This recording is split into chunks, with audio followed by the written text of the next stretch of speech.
In this video, I'll show you how to sign up for an account and manage your settings with YouCanBookMe, a free online calendar that allows patrons to book an appointment with you that aligns perfectly with your BC Google Calendar.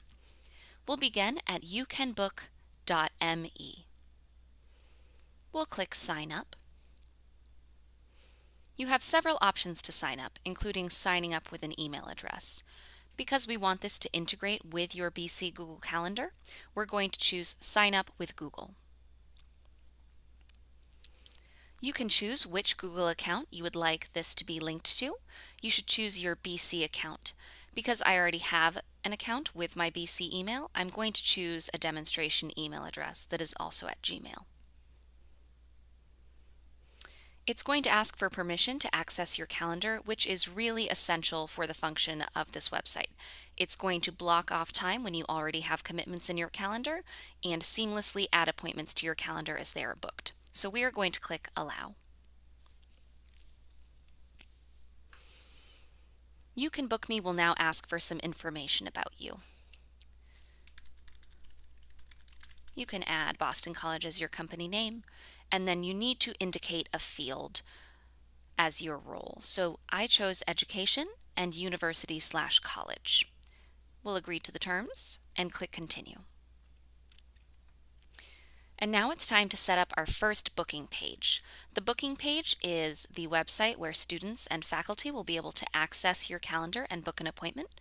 As an example, this is my current research calendar, jessicahinsonwilliams.youcanbook.me, and students are able to click an appointment slot and book a time to meet with me.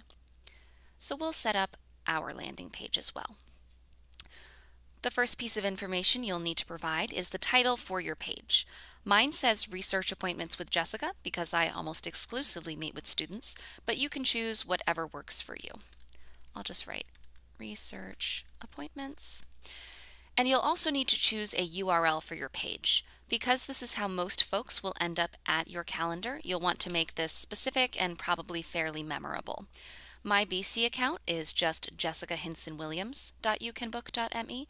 You can choose anything you'd like, but I would recommend it have something to do with your name. And then we'll create our page. This is your dashboard, which is what you'll see every time you log in at youcanbook.me. The first thing that you can do is edit your settings. We'll skip the walkthrough. On the right side of the page is the preview of what your booking calendar looks like right now. As you make changes to your settings, they'll be automatically reflected in the preview. We'll begin at General. Again, you can change the title of your page and your booking page URL. You can also add information that appears directly below the title. I like to add something about my email address in case students find that there isn't a slot that works for them.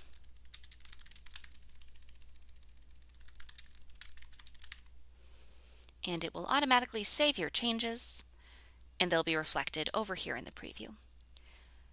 We can also double check under Calendar and Teams that this is linked with our BC calendar. Again, this is just a demonstration email address, but this should reflect your BC email address here so that appointments are only reflecting the times that you are available. For example, under this email address, I've blocked off some time in my calendar when I'm unavailable for appointments.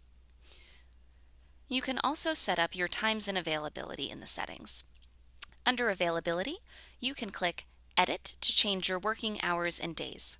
For example, you might like to remove Saturday and Sunday, or any other day upon which you won't be available at all. Under each of the days that you are available, you can edit your available hours. For example, 9 to 4 p.m.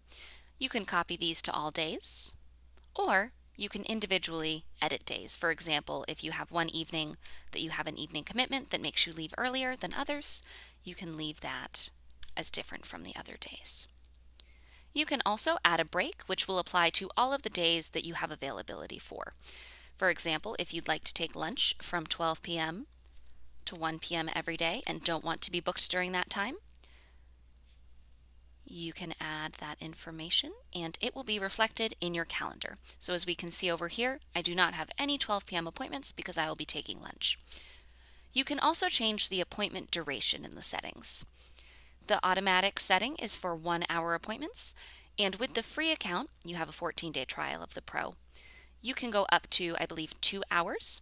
Hopefully we won't need 3-hour or 24-hour appointments, but you can change your settings so that the appointments are of a specific duration. So as we can see on the right, it is updated, and now these are 30-minute appointments. You can also change how much notice you'd like to receive for appointment bookings. For example, if you only want appointment bookings with 24 hours notice, you can change that here, and patrons will not have any access to appointments that are fewer than 24 hours in advance. You can also decide how far in advance you'd like to be booked. For example, you can set 14 days, and patrons can only access your appointment calendar for the next 2 weeks. All of these changes save automatically and are reflected in the preview. Appointment types is a Pro feature that we don't have access to, and the language and time zone should be automatically set from your Google account. We also have the ability to edit the booking form, which is what patrons will see when they select an appointment. For example, under my research appointment calendar, if someone wanted to meet Monday at 9 a.m., they would click that button and they would be redirected to the booking form, which would ask them for some information that would be helpful to me. For example, I only meet with FWS students, so I ask for their FWS instructor's name. You can indicate any information that you'd like. First name, last name, and email are already added here for you, and you can delete anything but email, but you can also add a question, and you have several options, including short answer, multiple choice. You might ask, what is your major? And you have the ability to make this a required question if this is essential information for the booking. You could also add a question, for example, that is multiple choice, asking the patron, how would you like to meet?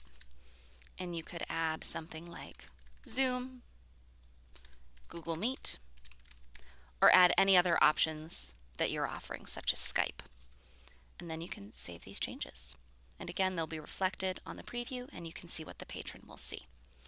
You can always delete these questions with the trash can or edit them with the pencil.